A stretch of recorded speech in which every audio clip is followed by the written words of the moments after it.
Hey ladies, today is Sunday, January 10th, 2021. 78 weeks, which is roughly 18 months postpartum.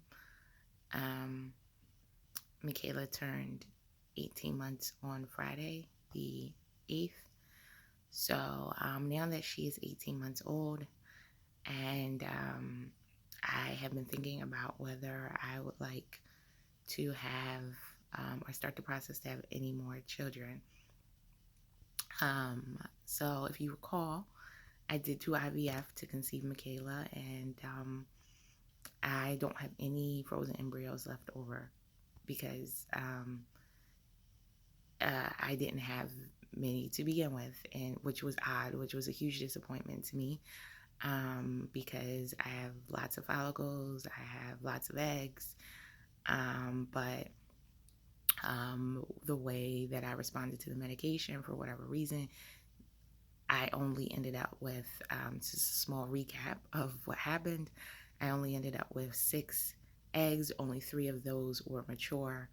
All 3 fertilized. 2 were transferred, resulting in 1 baby, which is Michaela. The other one was not transferred, but also um, did not continue to develop and ended up expiring, essentially. And so that um, the embryo just no longer exists. So I did a consultation with another reproductive specialist to um, see about what is necessary to take the steps to do a second IVF cycle. And we discussed kind of the results of my first and what I was disappointed with and what I'd like to change if I do a second IVF cycle. Let me put if. It's a big if because I was never diagnosed with any issues. I just was over 35. It hadn't happened. When you're over 35, if it doesn't happen naturally within 6 months, you can get a diagnosis of infertility. It doesn't mean you can't have children on your own. It just means that when you're over 35, that's just what it is. If you're under 35, it has to be a year. And then at that point, I just decided to go with IVF because I could, and I felt why continue to wait. And I was also hoping that it would have resulted in some embryos that I could freeze so that I would not have to do the process all over, which it did not, which was highly disappointing for me. And now I am in this situation where I had to do the process all over.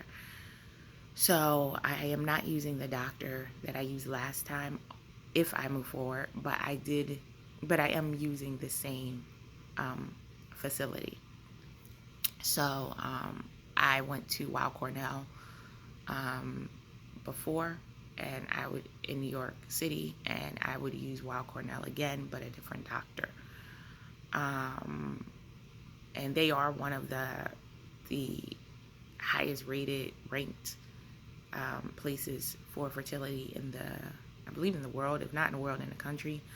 And so I think they're like number 2 or 3 on the list. So they're not number 1 though. I forget which place is number 1. Their number 1 place wasn't local to me at the time. And but these lists change, so maybe they are number 1. I don't know, but they're high on the list.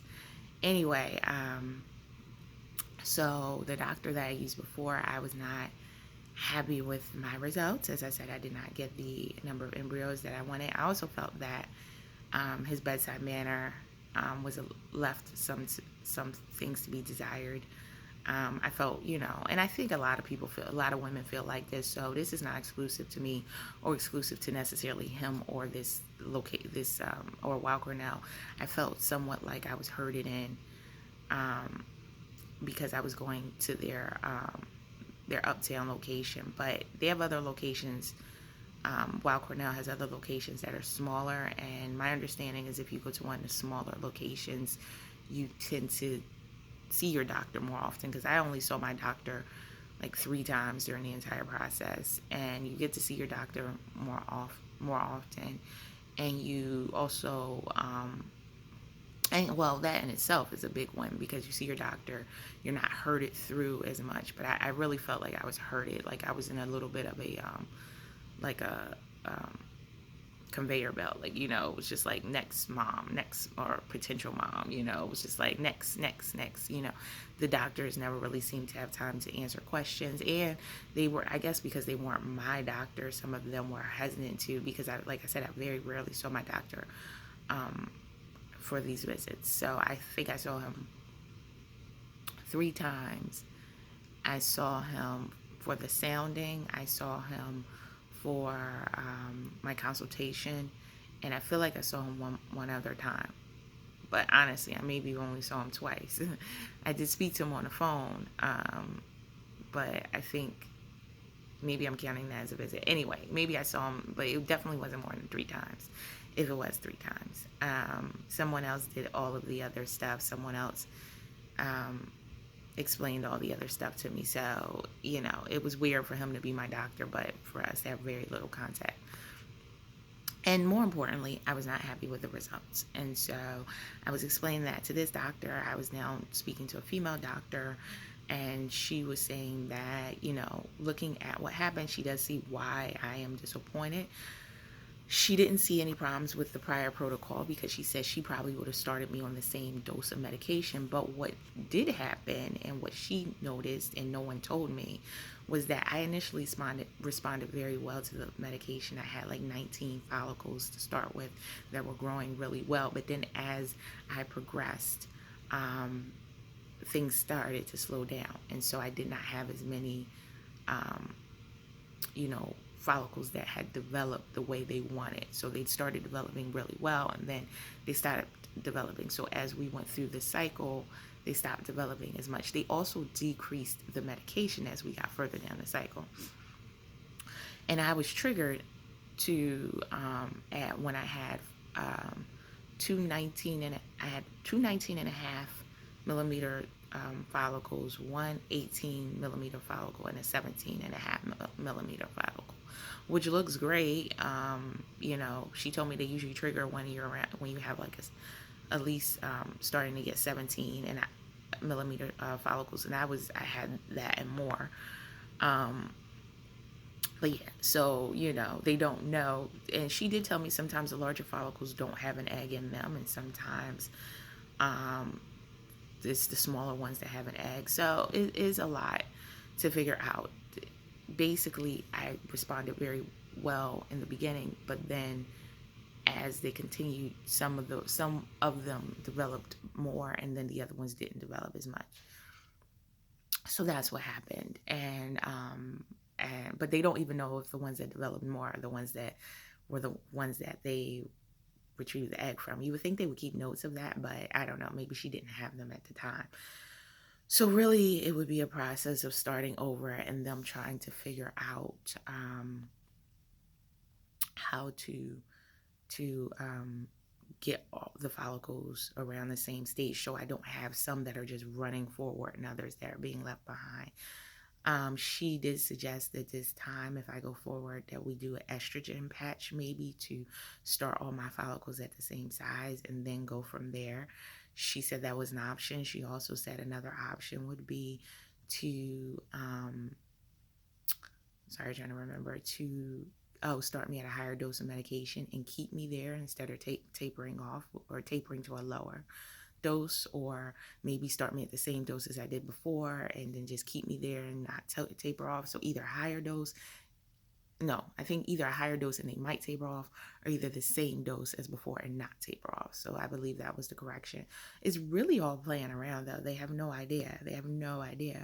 But I think that given that I was going to all the appointments and they were looking at how the follicles that were developing, they had a good enough idea last time to know maybe you shouldn't reduce the medication if you see that now the follicles aren't as developing. But some were just going developing so much more quickly, like the 19s and the 18 and 17, and then you have others that weren't developing as quickly that may have needed more time, which is also what she said, is maybe we could push it out a day or two instead of triggering. So, but then they don't want the follicles to get too big, because when they get too big, apparently they have no egg in them. So again, it's all really, they don't know. I think this is all the time. This is nothing unique. This really, they just have to play around and see what works best for you, which is you won't know until you know. I mean, either way, my first cycle, even though I was disappointed to not have extra embryos, it is considered a success because I did end up with a full-term healthy baby, and that is, the success. So regardless of whether I had extra embryos, so or extra eggs to turn into embryos. So now it's really them trying to figure out what they need to do or what can be done this second time if I move forward. And she called it a bit of a mystery, which I don't love, but whatever. She said your second IVF cycle is usually better than your first because now they know how you respond to the medication. And it's good to know that, I can carry a baby full term, which, before we didn't know because I never had one. So that's great. Is also a little issue, and I am still breastfeeding, and the concern there is that the doctor told me that I would have to wean Michaela before starting the medications, and maybe I'm not second guessing that. She's probably correct on that. But I did talk to a lactation consultant after speaking to the reproductive specialist, and the lactation consultant is not a doctor. The reproductive specialist is a doctor, but the lactation consultant is a medical professional, and I still do respect her opinion. And I spoke to her about weaning, and I explained the whole, that I was considering IVF because I have not yet weaned my 18-month-old. And she said that some women do go through the entire IVF process and they do not wean. So she said I should speak to the doctor about what her concerns are and whether her concerns are that the hormones would transfer into the milk or that the hormone that I need to make milk, which is prolactin, might affect the IVF process. So is it that they're concerned that the hormones that you take for IVF would transfer into the milk and then transfer into your baby, which, you probably wouldn't want those extra hormones going into your child?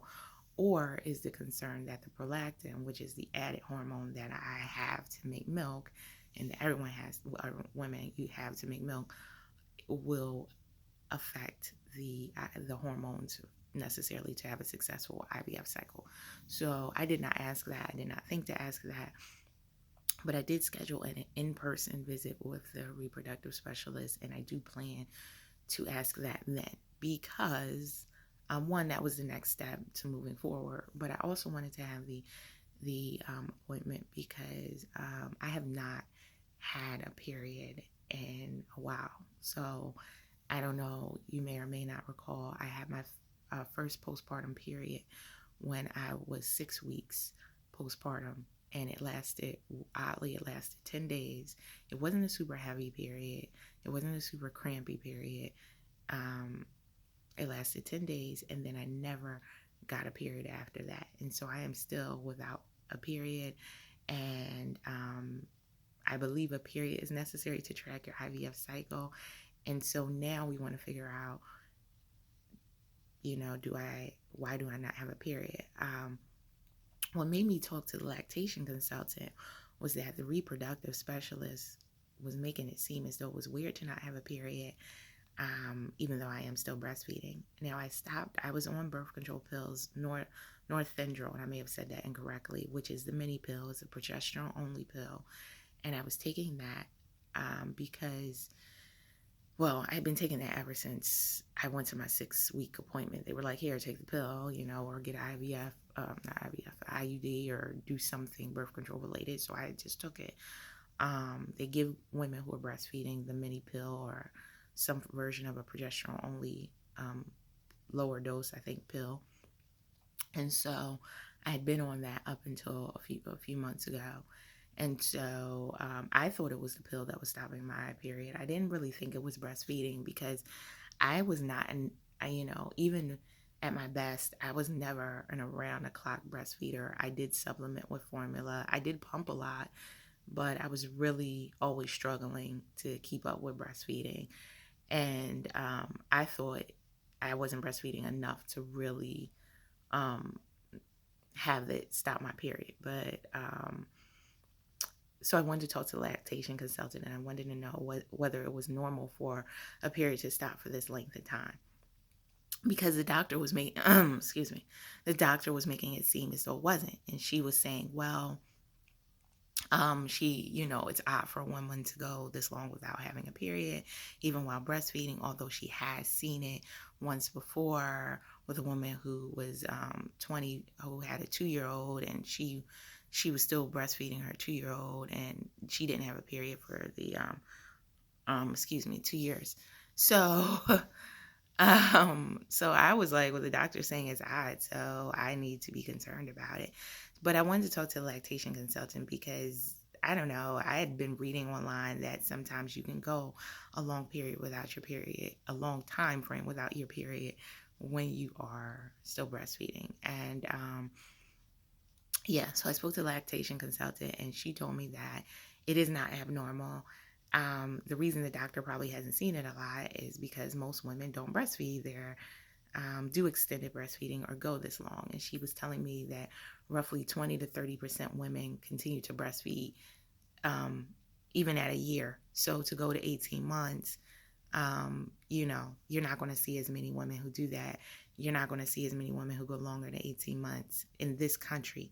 And so the fact that the doctor had not seen it was not odd to her because it does not happen as often.